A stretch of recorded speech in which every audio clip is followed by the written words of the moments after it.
মুসা আলাইহিস সালাতু ওয়াস সালাম যখন তার গোলাম যুবক ইউশা ইবনে নুনকে বললেন,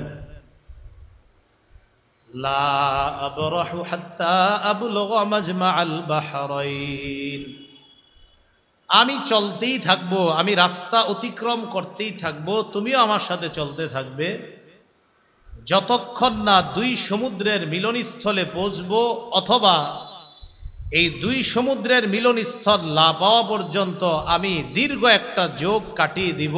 খজিরকে না পাওয়ার আগ পর্যন্ত যুগের পর যুগ যদি কাটিয়ে দিতে হয় তাও আমি কাটিয়ে দিব, তারপরও তার কাছ থেকে বিদ্যা অর্জন করতে হবে। একজন নবী যুগের পর যুগ কাটাই দিতে চায় বিদ্যা অর্জন করার জন্য।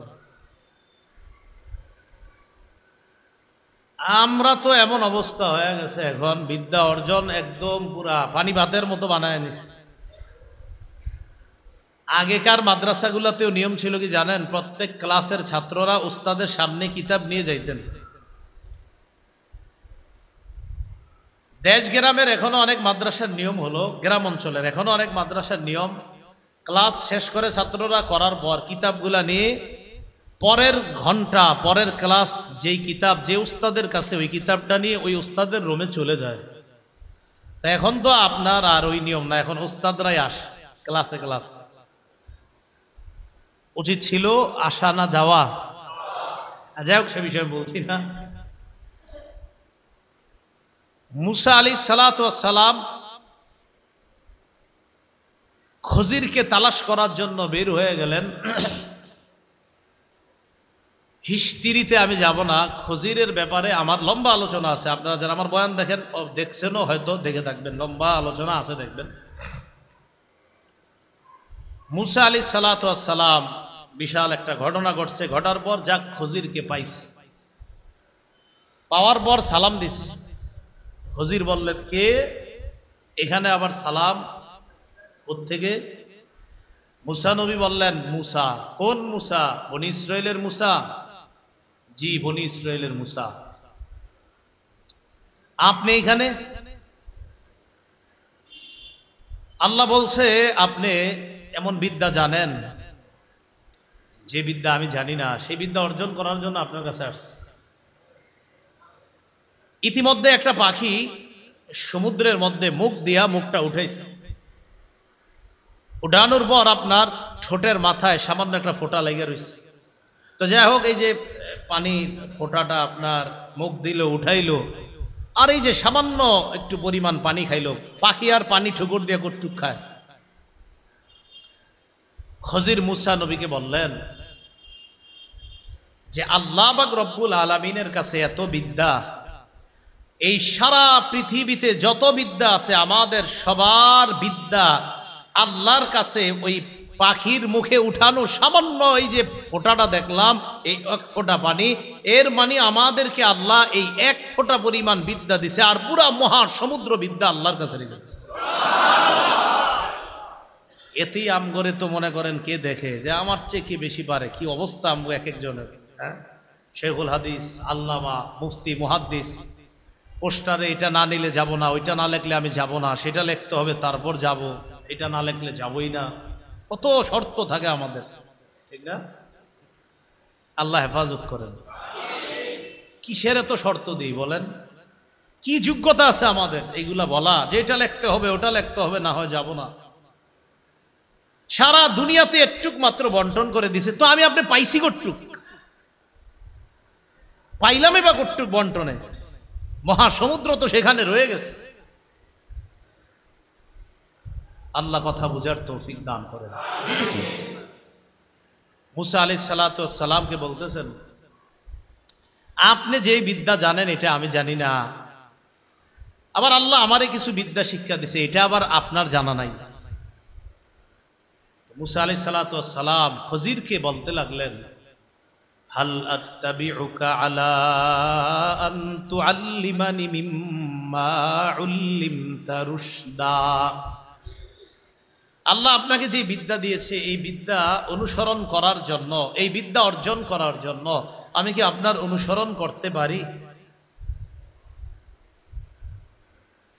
খজির জবাব দিলেন, ক্বালা ইন্নাকা লান তাসতাতিআ মাইয়া সাবরা, আপনি তো ধৈর্য ধারণ করতে পারবেন না আমার সাথে। কে বললেন? খজির। মুসা আলাইহিস সালাতু ওয়াস সালাম বললেন, সাতাজিদুনি ইনশাআল্লাহু সাবিরা, আপনি আমাকে ধৈর্যশীল পাবেন, আপনার সাথে আমাকে নিতে পারেন, ধৈর্যশীল পাবেন। তো খজির বললেন, লা তাসআলনি আন শাইইন হাত্তা উহদিসা লাকা মিনহু যিকরা, আমি কিছু না বলা পর্যন্ত আমারে কোনো প্রশ্ন করবেন না, খালি দেখতে থাকবেন আর ধৈর্য ধরতে থাকবেন, কোনো প্রশ্ন করবেন না। এখান থেকে শিক্ষা কি? সামনে আলোচনা পরে যে আমরা, শিক্ষা হলো কিছু জানতে হলে ধৈর্য লাগবে, কিছু জানতে হলে ধৈর্য লাগবে, এটা একটা বিষয়। তো দোনোজন চলতে লাগলেন, যাইতে যাইতে সামনে নদী, দোনোজনের কারো কাছে নৌকায় চড়ার মতো, জাহাজে চড়ার মতো ভাড়া নাই। নৌকার মাঝি খজিরকে চিনে ফেলছে, পরিচয় আছে, নদীর আশেপাশে প্রায় সময় দেখে, সেই খাতিরে উঠায় আনিস, মুসা নবীরে উঠাইছে। জাহাজে চড়ার পর আল্লাহ বলেন, হাত্তা ইযা রাকিবা ফিস সাফিনাতি খরাকাহা, জাহাজে দুজন উঠলেন, খরাকাহা, জাহাজটারে ছিদ্র করে দিছে খজির, এটারে ছিদ্র করে দিছে। মুসা আলাইহিস সালাতু ওয়াস সালাম বলেন, আপনি কামটা করলেন কি? আখরাকতাহা লিতুগরিকা আহলাহা, এই মানুষগুলারে ডুবানোর জন্য আপনি এটা ছিদ্র করছেন? বলছিলেন আমি কিছু না বলা পর্যন্ত কোনো প্রশ্ন করবেন না, খালি দেখবেন। খজির কয়, আমি না আপনারে বলছি কিছু জিজ্ঞাসা করবেন না? খজিরকে বলতেছে, লাকাদ জিতা শাইআন ইমরা, আপনি খারাপ কাজ করছেন, আপনি নৌকা ছিদ্র করে। খজির বললেন, আপনারা বলছি আপনি প্রশ্ন করবেন না। মুসা নবী কও, ঠিক আছে ঠিক আছে, আমি ঠিক করি নাই, আর হবে না এরকম। আবার চলতেছে, চলতে চলতে হাত্তা ইদা লাকিয়া গুলামা, দুজনে একটা গোলামের সাথে সাক্ষাৎ, একটা বালকের সাথে সাক্ষাৎ। খজির তাকে ধরলেন, ধইরা মাইরা ফেলছে, হত্যা করছে। আচ্ছা, আমার আপনার সামনে একটা মানুষ হত্যা করছে, কেমন লাগবে বিষয়টা? মুসা আলাইহিস সালাতু ওয়াস সালাম বললেন, আকাতালতা নাফসান যাকিয়াতাম বিগাইরি নাফস লাকাদ জিতা শাইআন নুকরা, আপনি অন্যায়ভাবে একটা ছেলে হত্যা করলেন, আপনি মহা অন্যায় করছেন। খজির বললেন, ক্বালা আলাম আকুল লাকা ইন্নাকা লান তাসতাতিআ মাইয়া সাবরা, আমি না বলছি আপনি ধৈর্য ধরতে পারবেন না? মুসা নবী বললেন, ক্বালা ইন সাআলতুকা আন শাইইন বা'দাহা ফালা তুসাহিবনি ক্বাদ বালাগতা মিন লাদুন্নি উযরা। কারো ঘরে বাংলা কোরআন যদি থাকে, সূরা কাহফের 60 নম্বর আয়াত থেকে পড়া শুরু করবেন, 15 নম্বর পারার শেষ পৃষ্ঠাটা, 16 পারার শুরু পৃষ্ঠাটা, একদম শেষ পর্যন্ত পড়বেন। দেখবেন কি মজা, আরে এত ব্যাখ্যাও দেখা লাগবে না, খালি অনুবাদগুলোই পড়বেন, অনেক মজা পাবেন। তো খজির বললেন, আমি না বললাম আপনি ধৈর্য ধরতে পারবেন না? তো মুসা বললেন, ইন সাআলতুকা ক্বালা ইন সাআলতুকা আন শাইইন বা'দাহু ফালা তুসাহিবনি। মুসা আলাইহিস সালাতু ওয়াস সালাম বললেন, এরপরে যদি আর কিছু জিজ্ঞাসা করি, ফালা তুসাহিবনি, আমারে আর নিয়েন না সাথে। তো খজির বললেন, ক্বালা আলাম আকুল লাকা ইন্নাকা লান তাসতাতিআ মাইয়া সাবরা। মুসা নবী বললেন, ক্বালা ইন সাআলতুকা আন শাইইন বা'দাহু না ফালা তুসাহিবনি ক্বাদ বালাগতু মিন লাদুন্নি উযরা। তো বলতেছে, আমি যদি এর পরে আপনাকে প্রশ্ন করি তো আপনি আর আমাকে সাথে নিয়েন না, আমাকে আর সাথী করেন না। তো দুজন চলতে চলতে হাত্তা ইদা আতাইয়া আহলা ক্বরিয়াতিন ইসতাতআমা আহলাহা, এক গ্রামে আসছে, আসার পর দুজনের ক্ষুধা, মুসাফির হিসাবে গ্রামবাসীর কাছে মেহমানদারি চাইছে। ফাআবাউ আইয়ুদাইফুহুমা, গ্রামবাসী অস্বীকার করলো, না মেহমানদারি করবো না। গ্রামবাসীর কাছে মেহমানদারি চাইছে, তারা অস্বীকার করলো, মেহমানদারি করবো না। এখন কোন এই লোক এই এলাকার কারো জন্য কিছু করতে মায়া লাগবে? যারা আমাদের মেহমানদারি করলো না, একটু সহমর্মিতা প্রকাশ করলো না, এদের প্রতি তো মায়া হবে না। ফাওয়াজাদা ফিহা জিদারান ইউরিদু আন ইয়ানকাদ্দা ফাআকামা। হঠাৎ দুইজনে দেখলো একটা দেয়াল পড়ে যাওয়ার উপক্রম। খজির ওই দেয়ালটাকে সুন্দরভাবে ঠিক করে দিল। কোন এলাকার দেয়াল? যে এলাকার মানুষ কিচ্ছু খাওয়ায় নাই। তো দেয়াল যখন ঠিক করে দিল, মুসা নবী বললেন, এরাম করে কিছু খাওয়াইলো না, এদের দেয়ালটা ঠিক করে দিলেন। লাউ শি'তা লাত্তাখাযতা আলাইহি আজরা, চাইলে তো কিছু পারিশ্রমিক নিতে পারতেন, তাহলে আমরা কিছু খাইতে যাইতে পারতাম। খজির বললেন, ক্বালা হাযা ফিরাকু বাইনি ওয়া বাইনিক সাউনাব্বিউকা বিতা'ওয়িলি মা লাম তাসতাতি আলাইহি সাবরা। আমার আপনার মাঝে এটাই পার্থক্য। আমি আপনাকে এখন ব্যাখ্যা করব যেই বিষয়ের এতক্ষণ ব্যাখ্যা দেই না, আর যেই বিষয়ের ব্যাপারে আপনি ধৈর্য ধরতে পারেন নাই, সাউনাব্বিউকা আপনাকে জানাবো বিতা'ওয়িলি মা, ওই জিনিসের ব্যাখ্যা, লাম তাসতাতি আলাইহি, যেই বিষয়ে আপনি ধৈর্য ধরতে পারে, সবর ধৈর্য ধারণ করতে পারেন নাই, এই জিনিসের ব্যাখ্যা এখন আপনাকে আমি শোনাবো। এবার বলতে লাগলেন, আম্মাস সাফিনাতু ফাকানাত লিমাসাকিনা ইয়ামালুনা ফিল বাহ। ওনা আপনাদের পরীক্ষা নেওয়া দরকার। এবার কয়টা ঘটনা ঘটছে? 1 নাম্বার জাহাজ, 2 নাম্বার মেরে ফেলছে, 3 নাম্বার দেয়াল ঠিক করা, এই 3টা। তো মুসা নবী 3টার ক্ষেত্রেই প্রথমটা বলছে আপনি খারাপ কাজ করছেন, মানুষগুলো ডুবে মরবো না, নৌকা ছিদ্র করছেন। আরেকটা বললো একটা ছেলে অসহায়, কত মাসুম বাচ্চা, এরা আপনি মেরে ফেললেন, এটা কোনো কথা? আরেকটা, আর আম করে খাওয়াইলো না, আপনি দেয়াল ঠিক করলেন, কিছু টাকা পয়সা পারিশ্রমিক হিসাবে নেওয়া তো জায়েজ ছিল, নিতেন, আমাদের খাওয়ার ব্যবস্থা হইত। তো এবার ব্যাখ্যা শুরু করলেন। 1 নম্বর, ওই আগে আপনাদের কাছ থেকে ওয়াদা নিছি, এলেম শিখতে হইলে কি লাগে? ধৈর্য। 1 নম্বর, আম্মাস সাফিনাতু ফাকানাত লিমাসাকিনা ইয়ামালুনা ফিল বাহ فأردت أن أعيبها وكان وراءهم ملك يأخذ كل سفينة غصبا। জাহাজটা ছিল ফাকানাত লিমাসাকিন, কয়েকজন অসহায় মানুষের, ইয়ামালুনা ফিল বাহ, যারা সমুদ্রে কাজ করত, এই জাহাজ চালায়া তারা খাইতো, এটাই তাদের জীবিকা উপার্জনের একমাত্র মাধ্যম। ফারাদতু আন আইবাহা, আমি এটাকে দোষযুক্ত করে দিতে চাইলাম। কেন জানো? ওয়াকানা ওয়ারাআহুম মালিকুন ইয়াখুযু কুল্লা সাফিনাতিন গাসবা, পিছনে এক জালেম বাদশা ছিল, এই জালেম বাদশা ইয়াখুযু কুল্লা সাফিনাতিন, এই সাফিনাতিনের পরে তাফসীর জালালাইন খুলে দেখেন, এখানে ব্যাখ্যা আছে কুল্লা সাফিনাতিন সালিহাতিন গাসবা, প্রত্যেক ভালো ভালো জাহাজগুলাকে ওই বাদশাহ ছিনতাই করে নিয়ে যায়। আমি এটারে ছিদ্র করে দিলাম, এটা এখন দোষযুক্ত হয়ে গেছে, এটা আর ভালো নাই।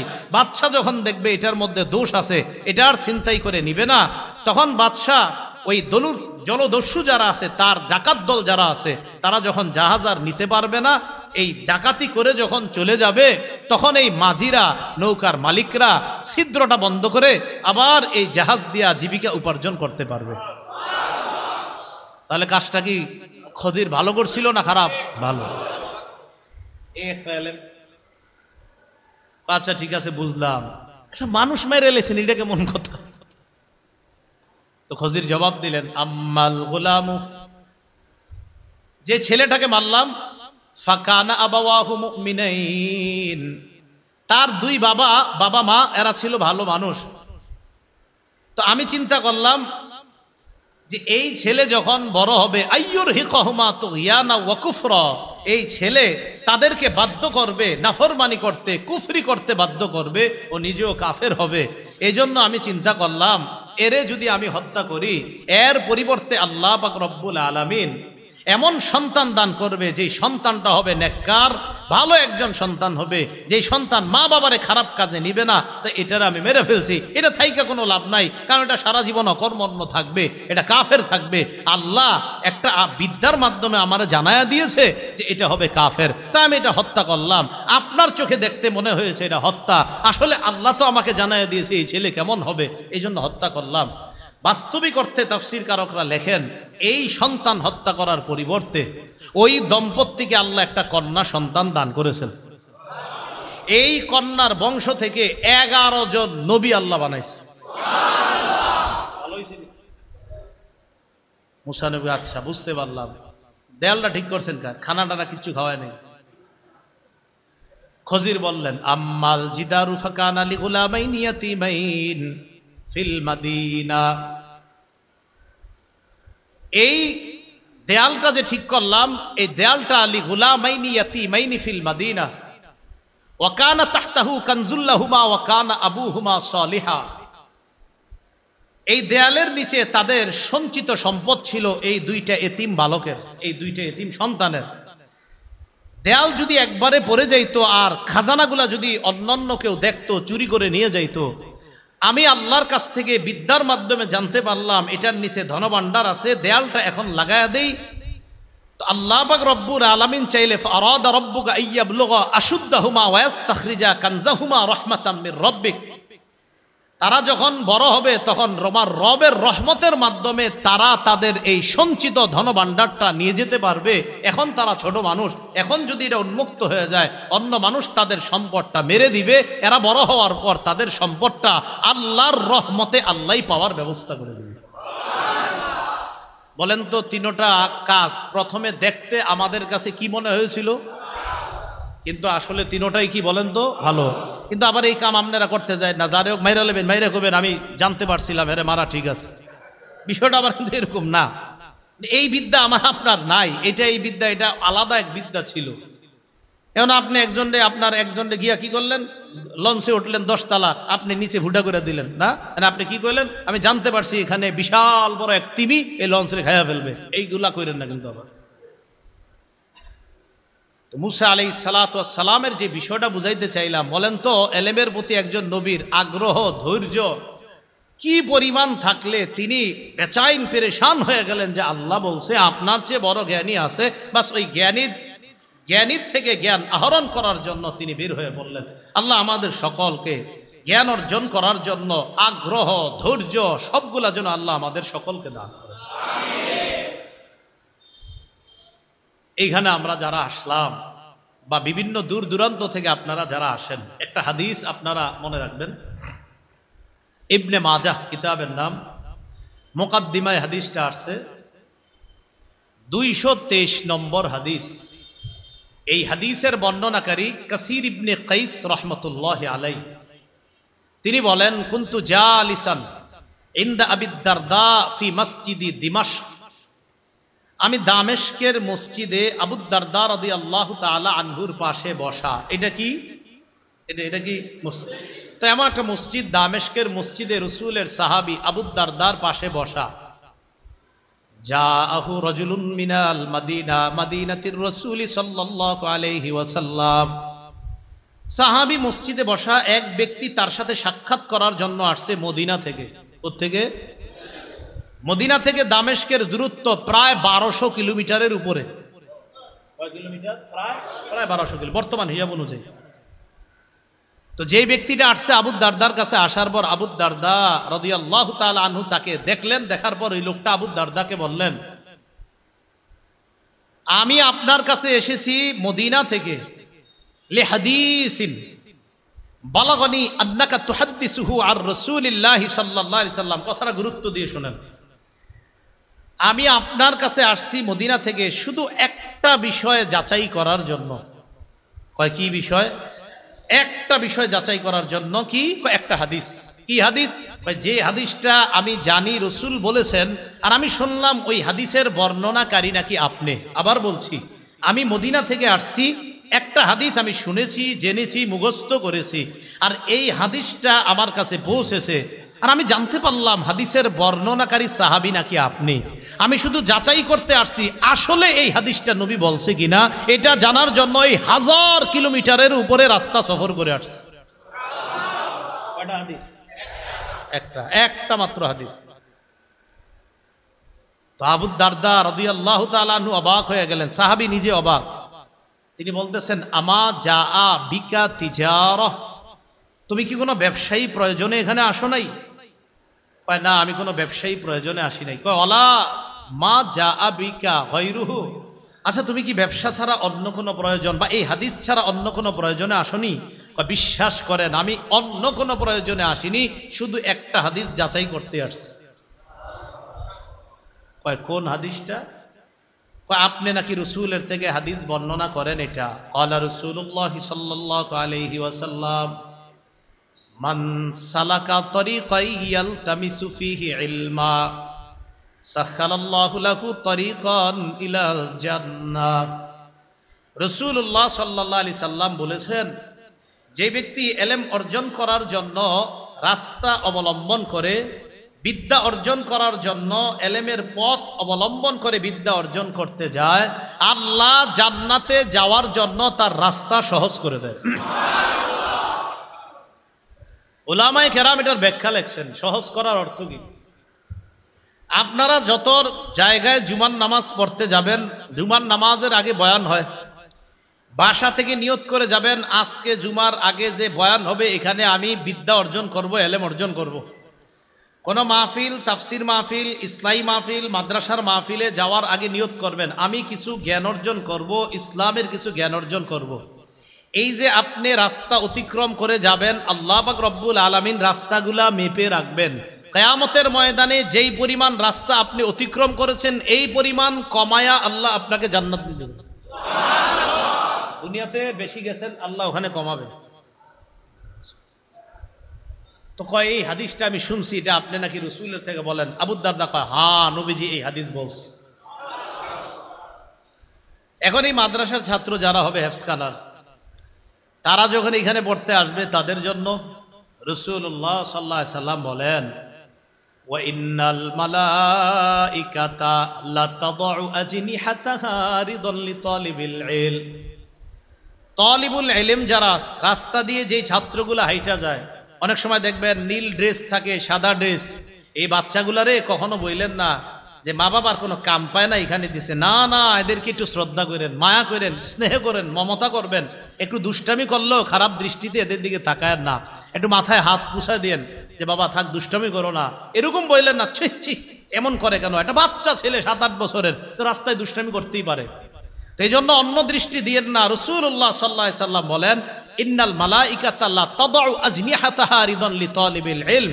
ইলম অন্বেষণ করে যে বাচ্চাগুলা মাদ্রাসায় আসে, যে ছাত্ররা মাদ্রাসায় আসে, তারা যে রাস্তা দিয়ে যায়, ফেরেশতারা তাদের প্রতি খুশি হয়ে তাদের ডানা বিছায়া দেয়, আমাদের ডানার উপর দিয়ে তুমি চলো। তাহলে আমরা বাঁকা চোখে তাকাবো তাদের দিকে? না, মায়ার করে তাকায়। বিশ্বাস করে কত বাচ্চা ছেলেরা আমার সামনে দুষ্টামি করে রাস্তা কাটে, কেউ ধমক দিলে আমি বলি মা বুঝাই দে ভাই, এদেরকে ধমক দিয়েন না, এদের প্রতি এরকম রূঢ় আচরণ করেন না, বাচ্চা মানুষ বুঝে না। তাহলে আমরা ইনশাল্লাহ একটা জাতি যে আমরা বাচ্চা ছেলেরা একটু দুষ্টামি করতেই পারে, এজন্য খারাপ দৃষ্টিতে তাকাবো না, ঠিক আছে তো ইনশাল্লাহ? এরপরে রাসূলুল্লাহ সাল্লাল্লাহু আলাইহি সাল্লাম বলেন, ওয়া ইন্না তালিবাল ইলমি ইস্তাগফিরু লাহু মান ফিস সামাওয়াতি ওয়াল আরদ হাত্তাল হিতানি ফিল মা। ইলম অন্বেষণকারী ছাত্রদের জন্য, ছাত্রীদের জন্য আসমান জমিনের যত সৃষ্টি আছে, এমনকি সমুদ্রের মাছ তাদের জন্য দোয়া করতে থাকে। রাসূলুল্লাহ সাল্লাল্লাহু আলাইহি সাল্লাম বলেন, ওয়া ইন্না ফাদলাল আলিমি আলাল আবিদি কাফাদলিল কমারি আলা সাইরিল কাওয়াকিব। নবী বলেন, আকাশের চন্দ্র, আকাশে যত নক্ষত্র আছে, আসমানের সমস্ত কোটি কোটি নক্ষত্র তারার চাইতে চন্দ্রের যেমন মর্যাদা, একজন আবেদ যে আল্লাহর ইবাদত করে তার চাইতে একজন আলেমের মর্যাদা তেমন চন্দ্রের মর্যাদা নক্ষত্রের তুলনায় যেমন। কোটি কোটি নক্ষত্রের চেয়ে চন্দ্রের মর্যাদা যেমন, রাসূল একজন আবেদ যে ইবাদত করে তার চাইতে একজন আলেমের মর্যাদা ওই নক্ষত্রের তুলনায় চন্দ্রের মর্যাদা যেমন। অন্য বর্ণনায় আসছে কি, ফাদলুল আলিমি আলাল আবিদি কাফাদলি আলা আদনাকুম। তোমাদের তুলনায় আমি নবীর মর্যাদা যেমন, একজন আবেদের তুলনায় আলেমের মর্যাদা তেমন। একজন আবেদের তুলনায় আলেমের মর্যাদা তেমন। এরপরে রাসূলুল্লাহ সাল্লাল্লাহু আলাইহি সাল্লাম বলেন, ইন্নাল উলামা হুম ওয়ারাসাতুল আম্বিয়া। আলেমগণ হলেন নবীদের ওয়ারিস। বলেন আমার সাথে, আলেমগণ নবীদের ওয়ারিস। আপনারা ওয়ারিস হন কিসের? স্বর্ণ, রূপা, টাকা পয়সা, ঠিক না?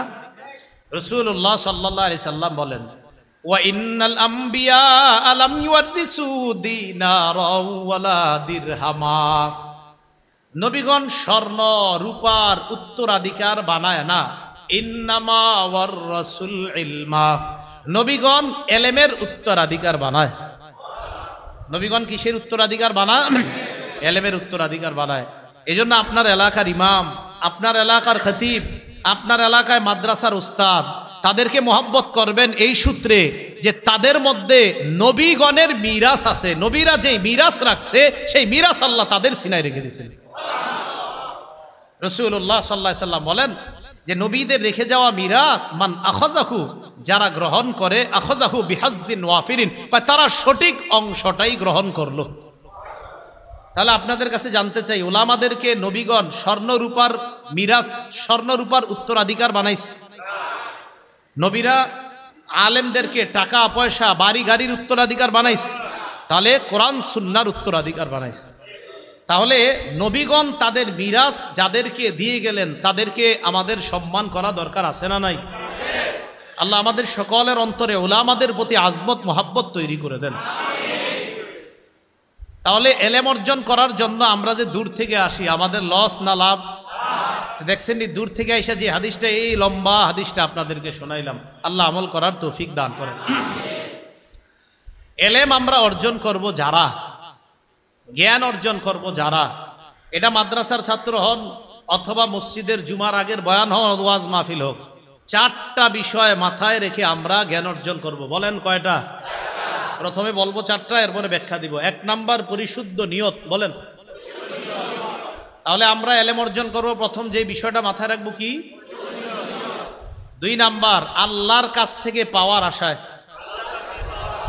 আমি এলেম অর্জন করব, করার পর আমি আমল করব, এর বিনিময় বেনিফিট আমি আল্লাহর কাছে পাবো, মানুষ কি বলবে এটা আমার দেখার সময় নেই। 3 নাম্বার ইখলাসের সাথে। বলেন। 4 নাম্বার রিয়া মুক্ত। তাহলে আমরা শুধু এলেম অর্জন না, যত ইবাদত বন্দিগি যা করব সব ইবাদত বন্দিগিতে কয়টা বিষয় মাথা রাখবো? 1 নাম্বার পরিশুদ্ধ নিয়ত, শুধু পরিশুদ্ধ নিয়ত। 2 নাম্বার আল্লাহর কাছ থেকে পাওয়া। 3 নাম্বার ইখলাসের সাথে। 4 নাম্বার রিয়া মুক্ত। মনে থাকবো তো ইনশাআল্লাহ? তাহলে বলেন 1 নাম্বার পরিশুদ্ধ নিয়ত। সহিহ বুখারীর 1 নম্বর হাদিস, এই হাদিসের বর্ণনাকারী ওমর ইবনুল খাত্তাব রাদিয়াল্লাহু তাআলা আনহু, তিনি বলেন, ক্বালা রাসূলুল্লাহ সাল্লাল্লাহু আলাইহি ওয়াসাল্লাম ইন্নামাল আ'মালু বিন্নিয়াত, আমলের প্রতিদান নির্ভর করে নিয়তের উপর, পরিশুদ্ধ নিয়তের উপর। আমি আপনাদের সামনে এখন কথা বলতেছি, এই কথা বলাটা আমার মুখের কাজ। আমি আপনাদের সামনে যদি সত্য কথা বলি, এই সত্য কথা বলাটা আমার মুখের ভালো কাজ। খুব বুঝেন, আমি আপনাদের সামনে এখন যে কথা বলতেছি এটা যদি সত্য কথা হয়, এই সত্য বলাটা আমার মুখের ভালো কাজ। দিলে যদি আমি নিয়ত করি, পরিশুদ্ধ নিয়ত, যে আমি যে জনগণের সামনে আমার এই ভালো কথাটা বললাম, তার মানে আমি মুখের একটা ভালো আমল করলাম, আমার এই আমলের পিছনে পরিশুদ্ধ নিয়ত, আল্লাহ মানুষের সামনে যে আমি আমার এই ভালো আমলটা করতেছি, এই জন্য আমার নিয়তটা কিন্তু পরিশুদ্ধ। কলবে নিয়ত পরিশুদ্ধ আর আমলটা যদি সঠিক হয়, আল্লাহ কবুল করে নেবেন।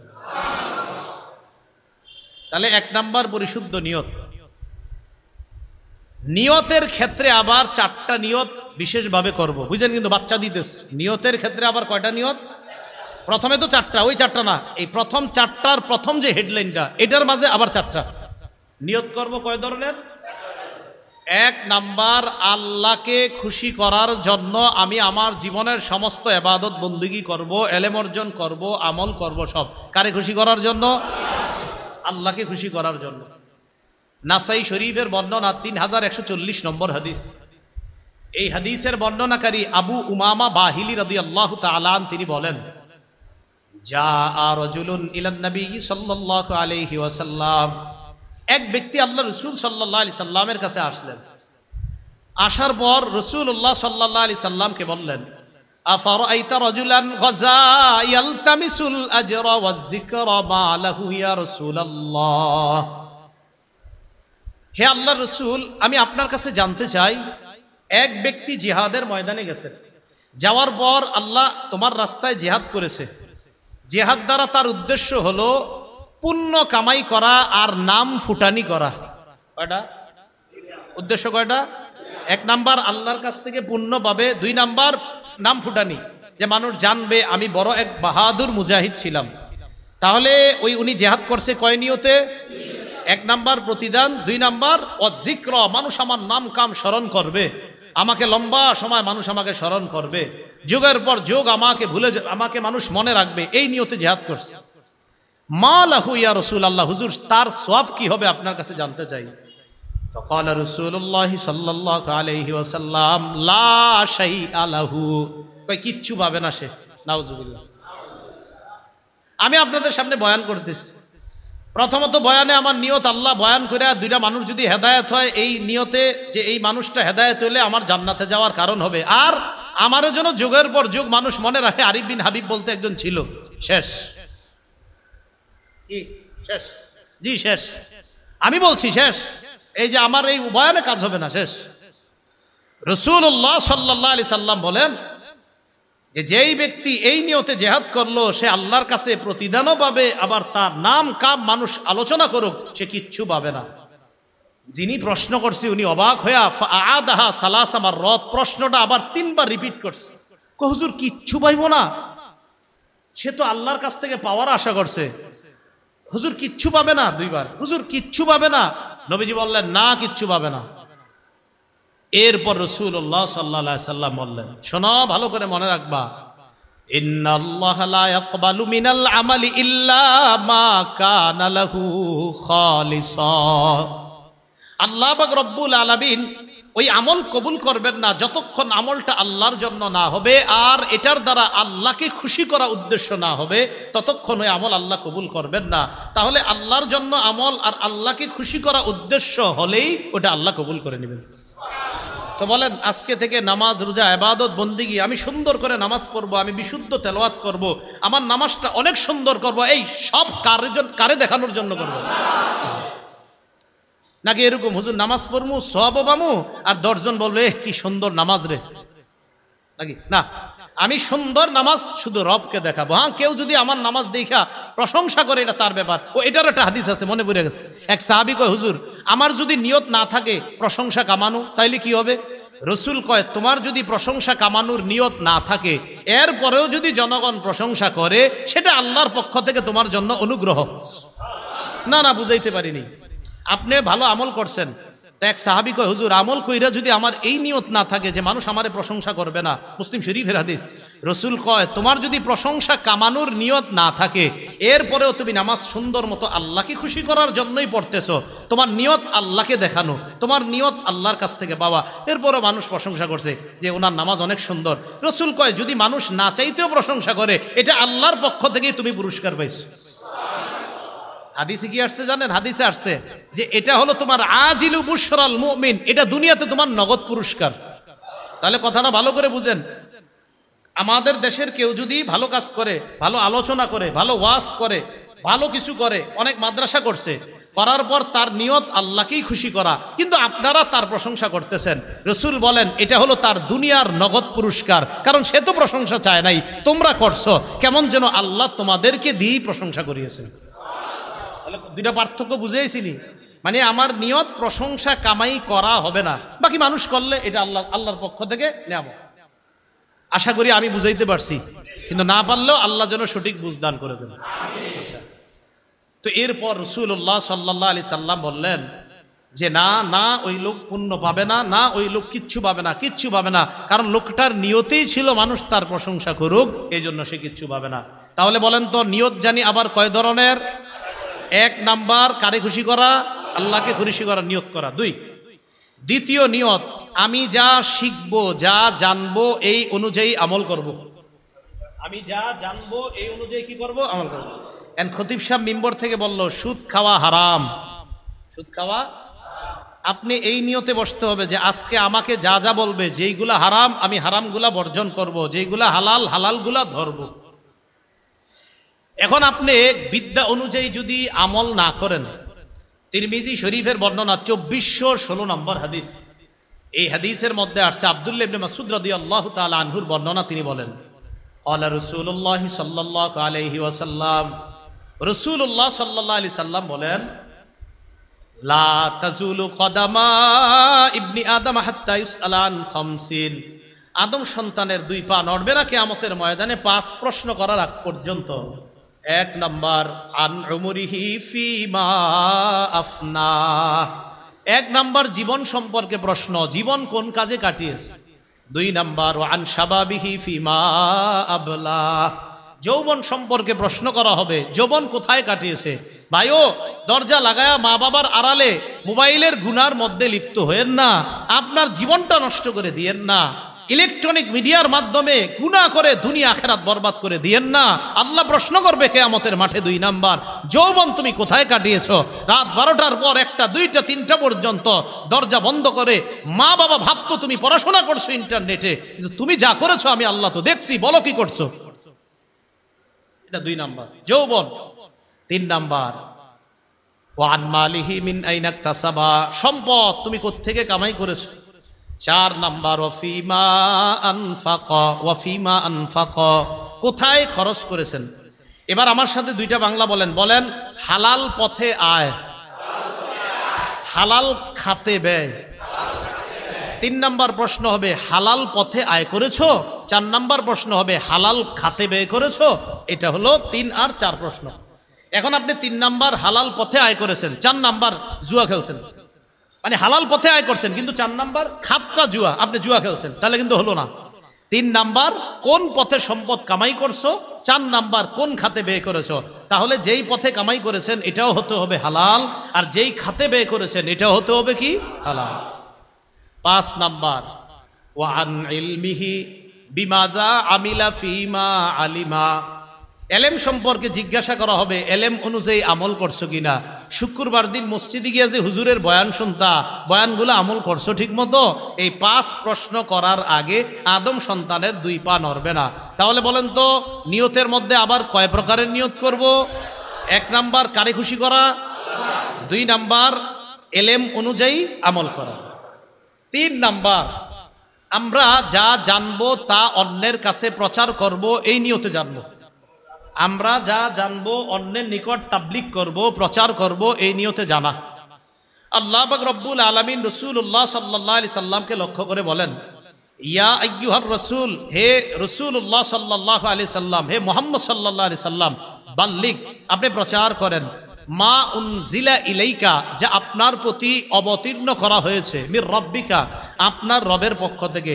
হে রাসূল, আপনি প্রচার করেন যে আপনার রবের পক্ষ থেকে আপনার প্রতি ওহী হিসাবে নাজিল করা হয়েছে। তাহলে প্রচারের দায়িত্বটা নবীকে দিয়েছেন কে? আল্লাহ।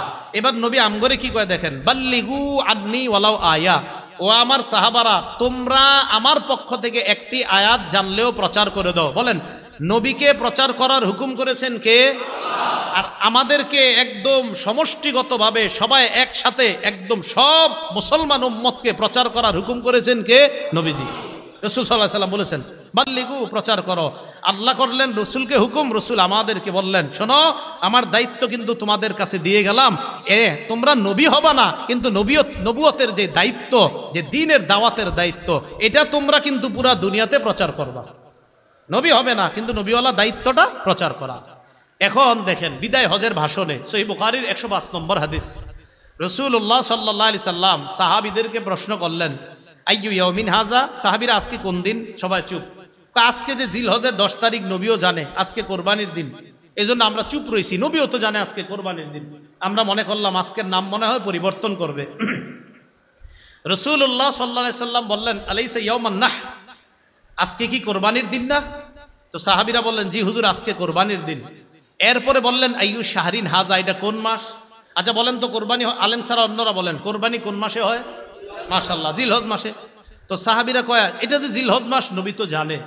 আমরা চুপ রইলাম, হাত্তা জানান্না আন্নাহু সাইসাম্মিহি বিগাইরি ইসমিহি, আমরা মনে করলাম নবী মনে হয় অন্য কোনো নাম রাখবে। রাসূল আমাদেরকে বললেন আলাইসা বিজিল হিজ্জাহ, এটা কি জিলহজ মাস না? আমরা বললাম জি হুজুর জিলহজ মাস। এরপরে বললেন আইয়ু বালাদিন হাযা, এটা কোন শহর? তো মক্কা শহর, কে না চিনে, নবীজির জন্মভূমি মক্কা। তো সাহাবায়ে কেরাম বলে আমরা চুপ রইলাম, আমরা তো জানি এটা মক্কা, নবীও জানে, ভাবলাম নবী কি অন্য কোনো নাম রাখবে কিনা। নবী বললেন এটা কি পবিত্র শহর মক্কা না, এটা কি বালাদে হারাম না? তো সাহাবীরা বলে জি হুজুর এটা বালাদুল হারাম।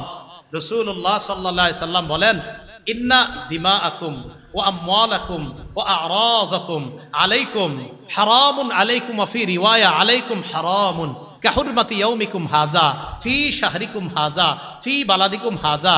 আজকে কোরবানির দিন যেমন সম্মানিত, এই মাস যেমন সম্মানিত, এই শহর যেমন সম্মানিত, ঠিক তেমনি ভাবে এই দিন সম্মান যেমন, এই মাসের সম্মান যেমন, এই এলাকার সম্মান যেমন, এক মুসলমান আরেক মুসলমানের ইজ্জত, এক মুসলমান আরেক মুসলমানের রক্তপাত ঘটানো, এক মুসলমান আরেক মুসলমানের অপমান করা, আমি রাসূলুল্লাহ সাল্লাল্লাহু আলাইহি সাল্লাম তোমাদের জন্য এই মক্কার মতো পবিত্র আর সম্মানিত ঘোষণা করলাম।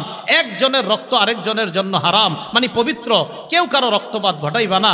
একজনের সম্পদ আরেকজনের কাছে পবিত্র, কারো সম্পদ লুণ্ঠন করবা না। একজনের কাছে আরেকজনের ইজ্জত পবিত্র, কারো ইজ্জত তোমরা হরণ করবা না। এই শহর, এই দেশ আর এই দিনের মতো আমি মুসলমানের এই তিনটা অধিকার সম্মানিত বলে ঘোষণা করলাম। এটা বলা আমার উদ্দেশ্য না। রসুল বয়ান দেওয়ার পর বললেন, তোমরা সবাই বয়ানটা শুনছো তো? রসুল সবাই শোনাইলেন, শোনানোর পর বললেন, আলা হাল বাল্লাগতু, এই শোনো, আমি কি আমার দায়িত্ব পালন করছি? সাহাবীরা কয়, জি হুজুর পালন করছেন। আবার বললেন, আমি কি পালন করছি? বললেন হ্যাঁ। রসুল এইভাবে বললেন, আল্লাহুম্মা শাহাদ, আল্লাহ আপনি সাক্ষী থাকেন, আল্লাহ আপনি সাক্ষী থাকেন, আল্লাহ সাক্ষী থাকেন, আমার সাহাবীরা বলছে আমি নাকি আমার দায়িত্ব পালন করেছি। এবার সাহাবীদেরকে বললেন, আমি তো দায়িত্ব পালন করেছি, তোমাদের তো দায়িত্ব আছে। কি? আলা ফাল্লিউবাল্লিগিশ শাহিদুল গায়বা, তোমরা উপস্থিত যারা আছো তোমাদের দায়িত্ব আমার কাছ থেকে যা জানলা, অনুপস্থিত যারা আছে তাদেরকে পৌঁছায়া দেওয়া, তাদেরকে জানায়া দেওয়া। এখন আপনাদের এইখানে কি আজকে এলাকার সবাই আসছে? তো এইখানে যা শিখবেন, যা জানবেন, ঘরের বিবির কাছে, মেয়ের কাছে, শাশুড়ির কাছে, নিজের কন্যার কাছে প্রচার করার দায়িত্ব কার? বলেন আমাদের। কার? তাহলে 3 নাম্বার নিয়ত, আমরা যা জানবো তা অন্যের কাছে প্রচার করব, বিশেষ করে আমাদের ঘরে প্রচার করব। 4 নাম্বার নিয়ত, লেখনী শক্তি আল্লাহ যাদেরকে দিছে, কলমের মাধ্যমে একটু লেখা প্রকাশ করব কথাগুলা। যেমন আপনারা ফেসবুক চালান, ফেসবুকে উল্টা পাল্টা কিছু না লেখা, ভালো কিছু জানলেন এটা ফেসবুকে লিখে দেন। হয়তো একটা লোক এটা পড়ার কারণে যদি হেদায়েত পেয়ে যায়, হতে পারে এটাই আপনাকে জান্নাতে নিয়ে যাবে। তাহলে উল্টা পাল্টা কিছু না লেখা, উল্টা পাল্টা ঝগড়া, এই যে ফেসবুকে ঝগড়া না লাগানো, ঠিক না? 2 আলেমের মাঝে ঝগড়া না লাগানো, 2 আলেমের বক্তব্য কাট করে ঝগড়া না লাগানো, ওইগুলো আসলে অন্যায়। এগুলা কি বলেন তো? অন্যায়, আসলে অন্যায়, এগুলো মারাত্মক অন্যায়, এগুলো ঠিক না। আল্লাহ আমাদেরকে হেফাজত করেন। তাহলে আসল কথায় আসি, আবার কয় জিনিস মাথায় রাখতে হবে? 1 নাম্বার নিয়ত। নিয়তের মধ্যে আবার কয় ধরনের নিয়ত? তো এটা তো হলো, তো প্রথম যে 4টা, আবার 1 নম্বর নিয়ত, 2 নাম্বার মনে আসেনি? বুঝলে গেছেন? আল্লাহর কাছ থেকে পাওয়ার আশা, বুঝলে, আল্লাহর কাছ থেকে পাওয়ার আশা। হ্যাঁ, আল্লাহর কাছ থেকে পাওয়ার আশা কেমন? আমি এখানে বিদ্যা অর্জন করতে যাব, এটা অর্জন করার পর আমি আমল করব, অথবা এখানে এই মজলিসে আসাটাই সওয়াব, এখানে যে বসে আছেন এটাই সওয়াব, এখানে আপনারা বসে আছেন এটাই সওয়াব। বুখারীর বর্ণনা, ফেরেশতারা আমাদের পুরা মজলিসটা ঘেরাও করে আল্লাহর আসমান পর্যন্ত চলে গেছে। তো আল্লাহ পাক, লম্বা হাদিস, আল্লাহ শেষের দিকে বলে, ইশহাদু আন্নী কদ গফারতু লাহুম, সাক্ষী থাকো এখানে যারা নিয়ত ভালো করে আইসা বসছে আমি তাদেরকে মাফ করে দিচ্ছি। তাহলে বাস এখানে এই আশায় আসছি, কে মাফ করবে আমাদেরকে? 3 নাম্বার কি ছিল? ইখলাস। 3 নাম্বার কি ছিল? ইখলাস।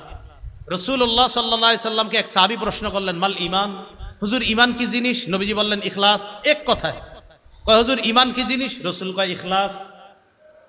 বলছে মাল ঈমান, হুজুর ঈমান কি? রাসূল কয় ইখলাস। ঈমান হলো ইখলাস। সুবহানাল্লাহ। তিরমিজি শরীফের বর্ণনা, সালাসুন লা ইউগিল্লু আলাইহিন্না কলবু মুমিন, 3 ক্ষেত্রে মুমিনের অন্তর খেয়ানত করে না। 1 নাম্বার ইখলাসুল আমালি লিল্লাহ, মুমিন সব আমল ইখলাসের সাথে করবে, এই ক্ষেত্রে তার অন্তর খেয়ানত করে না। 2 ওয়ান নাসিহাতু লিউলাতিল মুসলিমিন, মুমিন মুসলমান শাসকদেরকে উপদেশ দেওয়ার ক্ষেত্রে তার অন্তর খেয়ানত করবে না, উপদেশ দিতে সে সুন্দরভাবে উপদেশ দিবে মুসলমান শাসকদেরকে। 3 নাম্বার লুজুমুল জামাআহ, দলবদ্ধভাবে হয়ে থাকার ক্ষেত্রে মুমিনের অন্তর কখনো খেয়ানত করবে না, সে চাইবে আমি যেন দলবদ্ধভাবে হয়ে জান্নাতি দলের সাথে, মুসলমানের বৃহৎ জান্নাতি দলের সাথে থাকতে পারি। এই ক্ষেত্রে মুসলমানের অন্তর, মুমিনের অন্তর কখনো খেয়ানত করতে পারে না। তো 1 নাম্বার ইখলাস। বলেন তো কি? তাহলে ইখলাসের ক্ষেত্রে মুমিনের অন্তর কখনো কি করতে পারে না? খেয়ানত করতে পারে না। আচ্ছা, ইখলাস নিয়ে আরেকটু কথা শেষে বলবো, আমি না বললে আমারে মনে করায় দিন যে যদি না বলি একটু সামান্য একটু কথা বলবো। আচ্ছা, তাহলে এটা গেল 3 নাম্বার ইখলাস। 4 নাম্বার কি ছিল? হ্যাঁ, মানুষকে দেখানো যাবে না। তিরমিজি শরীফের 2382 নম্বর হাদিস, লম্বা হাদিস। এই হাদিসের মধ্যে আসছে, এই হাদিসটা আমি আগেও বর্ণনা করেছি। আপনাদের অনেক ইউটিউবার মাশাআল্লাহ আবার ভালো কাজও করে মাঝে মাঝে, শেখ আহমদুল্লাহ, ডক্টর মিজানুর রহমান আল আজহারি আর আমার একটা বয়ান, তিনজনে আমরা এই হাদিসটা বিভিন্ন সেমিনারে বয়ান করছি। এরা আবার কেমনে জানি 3 জনের বয়ান এক জায়গায় নিয়ে আসছে। এটা সুন্দর হয়েছে, খারাপ হয়নি, এটা ভালো হয়েছে। শেখ আহমদুল্লাহ হাফিজাহুল্লাহ উনিও এই হাদিসটা বর্ণনা করছেন, ডক্টর মিজানুর রহমান আজহারি সাহেব, আরো ওলামায়ে কেরাম করছে। তো এই 3 জনেরটা আবার এক জায়গায় আছে, এটা আবার ঠিক ছিল। এটা দেখলাম মানুষ দেখতেছে, আবার মানুষ অনুপ্রাণিত হচ্ছে। হ্যাঁ ঠিকই, এই হাদিসটা যে রিয়া করা যাবে না কোনো আমলের ক্ষেত্রে। রাসূলুল্লাহ সাল্লাল্লাহু আলাইহি সাল্লাম বলেন, কিয়ামতের মাঠে এই আবু হুরায়রা যে হাদিস বলতে গিয়ে ওই যে আপনার 4 বার বেহুশ হয়েছে, আপনারা জানেন এই হাদিসটা আমি বর্ণনা করছি, পুরোটা হাদিস 4 বার বেহুশ হয়েছে। তো হাদিসের একটা অংশ এরকম যে কিয়ামতের ময়দানে আল্লাহ শহীদকে ডাকবে, আলেমকে ডাকবে, আল্লাহ পাক রব্বুল আলামিন দানশীলকে ডাকবে। তো আলেমকে ডাইকা বলবে, আলেম সাহেব, আলাম ও আল্লিমকা মা আনজালতু আলা রাসূলি, আমার নবীরে যে বিদ্যা আমি দিয়েছি, আমার নবীর উপর যে কোরআন দিয়েছি, আমার নবীর থেকে কোরআন হাদিসের বিদ্যা আমি কি আপনাকে শিক্ষা দেই নাই? নবীকে যে কোরআনের বিদ্যা দিলাম আর নবী কোরআনের বিদ্যাটা ব্যাখ্যা করেছে হাদিস দিয়ে, এই কোরআন হাদিসের বিদ্যাকে আমি আপনাকে জানাইনি? আমি কি তোমাকে জানাইনি? আলেম বলবে বালা, হ্যাঁ রব আপনি জানাইছেন। আল্লাহ বলবে ফামাজা আমিলতা ফিমা উল্লিমতা, তোমাকে যা জানানো হয়েছে এই অনুযায়ী আমল করছো তুমি? তো উনি বলবে আকুমু বিহি আনা আল-লাইলি ওয়া আনা আন-নাহার, আল্লাহ আমি রাত সকাল সন্ধ্যা সর্বদা আমল করতাম। দিনের বেলা ছাত্রদেরকে হাদিস পড়াইতাম, রাতের বেলা মানুষের সামনে বৈশা বৈশা হাদিস শোনাইতাম, কোরআন শোনাইতাম। আল্লাহ বলবে সব ঠিক আছে, তুমি যে এগুলা করতা আমি তো জানি, কারে খুশি করতে করতা এটা বলো। ওই বান্দাকে আল্লাহ বলবে হ্যাঁ ঠিক আছে, তুমি কোরআন হাদিস শিক্ষা প্রচার কর্তা, দিনে রাতে প্রচুর প্রচার কর্তা, তোমার টার্গেট ছিল জনগণ যেন তোমাকে বড় বক্তা বলে, বড় ওয়াইজ বলে, বড় মুফতি বলে, বড় মুহাদ্দিস বলে, বড় শাইখুল হাদিস বলে, তোমাকে যেন বলে সে বাংলাদেশে একমাত্র একজন। এইগুলা কামাই করার জন্য তুমি জনগণের সামনে, ছাত্রদের সামনে তুমি এইগুলা প্রচার করছো, আমারই খুশি করার জন্য করো নাই। যাও জাহান্নামে যাও, সুহিবা বিহি আলা ওয়াজহিহি ফিন্নার, মাথাটা নিচে পাগুলা উপরের দিকে দিয়ে হেঁচড়াইতে জাহান্নামে নিক্ষেপ। মানুষকে দেখায় যে টার্গেট অমুকে আমাকে এটা বলবে সেটা বলবে। এই জন্য আপনারা দোয়া করবেন, যারা আপনাদের সামনে বয়ান দেয়, বক্তৃতা দেয়, সব সময় তাদের জন্য দোয়া করবেন যে তাদের প্রত্যেকটা কথায় যেন ইখলাস থাকে। কারণ আপনাদের সামনে এত ওয়াজ করে এরা যদি জাহান্নামী হয় তো কতটা কষ্টের কথা। আল্লাহ, আমি আমার জন্যই দোয়া চাইতেছি আপনাদের, আমি সবচেয়ে মনে হয় তাদের মাঝে আমি সবচেয়ে এই রোগে রোগাক্রান্ত, আমার জন্য দোয়া করবেন যে এই রোগ যেন কখনো না আসে। মাঝে মাঝে আসে যে ঠিকই, কত মানুষের সামনে বয়ান করছে, আল্লাহ যেন এই রোগ থেকে তাড়াতাড়ি হেফাজত করে। আপনাদের কাছে দোয়া চাই, দোয়া করবেন, আল্লাহ সকলকে হেফাজত করেন। তো 4টা কথা মাথায় থাকবে তো ইনশাল্লাহ। পরিশুদ্ধ নিয়ত, আল্লাহর কাছে পাওয়ার আশা, ইখলাস, মানুষকে না দেখানো। এবার সর্বশেষ কথা, ইখলাস নিয়ে বলছি, একটা কথা বলবো মাথায় আছে। আমরা দুনিয়াতে যত আমল করব সব আমলে 2টা কথা শর্টকাট মনে রাখবো। কয়টা বলেন আমার সাথে? খাঁটি, সঠিক। এই 2টা শব্দ কি কঠিন না সহজ? তো 3 বার কন, খাঁটি সঠিক কন, আবার কন, সারা জীবন মনে রাখবেন নি। খাঁটি কারে কয়? খাঁটি বলা হয় কোন আমল আল্লাহকে খুশি করার জন্য যদি করেন, এই আমলকে বলা হয় খাঁটি আমল। বলেন তো আপনারা, খাঁটি আমল কাকে বলা হয়? কোন আমল, আবার বলেন, কোন আমল খাঁটি আমল। হ্যাঁ থামেন, তাহলে কোন আমল আল্লাহকে খুশি করার জন্য করলে এটাকে কি বলা হয়? কোন আমল নবীর, ওই আমলটাই যদি নবীর পদ্ধতিতে করেন এই আমলকে বলা হয় সঠিক আমল। তাহলে কোন আমল আল্লাহর জন্য করলে কি আমল, আর নবীর পদ্ধতিতে করলে। এবার দেখি আপনারা বুঝছেন কিনা। মনে করেন আমি পানি পান করলাম, বিসমিল্লাহ বলে আল্লাহকে খুশি করার জন্য, মানে আমি পানি পান করলে শক্তি সঞ্চয় হবে, শক্তি সঞ্চয় হলে আপনাদের সামনে কিছু কথা বলার শক্তি আমি পাবো। তাহলে পানি পান করলাম আল্লাহরে খুশি করার জন্য। পানের শুরুতে আমি ডান হাতে নিলাম, বিসমিল্লাহ বললাম, কার পদ্ধতিতে? তাহলে পান করলাম, এখানেও আমি আল্লাহকে রাজি খুশি করার জন্য পান করলাম। কোন পদ্ধতিতে পান করলাম? তা আল্লাহকে খুশি করার জন্য হওয়ার কারণে নাম হবে কি এটার? খাঁটি। আর নবীর পদ্ধতিতে হইলে কি হবে নাম? আচ্ছা, আপনি 2 রাকাত নামাজ পড়লেন আল্লাহকে খুশি করার জন্য, এই 2 রাকাতের নাম হবে কি? খাঁটি। আর নবীর পদ্ধতিতে বললে এই তো মাশাআল্লাহ। কোন আমল যদি খাঁটি হয় আর সঠিক হয়, দেখেন একসাথে খাঁটিও সঠিক, আল্লাহ নগদ কবুল করবেন। তাহলে আজকে থেকে মনে রাখবো, আমি এশার নামাজ দাঁড়াইছি, মনে করেন আজকে এশা বললাম, আগামীকাল ফজর বললাম, বলেন ফজর কার জন্য পড়বো? আল্লাহর জন্য বললে ফজরের নামাজের কি হবে? এটা নাম খাঁটি। নবীর পদ্ধতিতে পড়বো, তাহলে কি হবে? ফজর যদি খাঁটি ও সঠিক হয়, কবুল করবে কে? মনে থাকবেন। আল্লাহ আমাদের সকলকে আমাদের জীবনের প্রত্যেকটা ক্ষেত্রে, মাদ্রাসা, মসজিদ, আমল, ইবাদত, সব ক্ষেত্রে আল্লাহকে খুশি নবীর পদ্ধতিতে করার তৌফিক দান করেন। সুবহানাল্লাহি ওয়া বিহামদিহি, সুবহানাকাল্লাহুম্মা ওয়া বিহামদিকা, আশহাদু আল্লা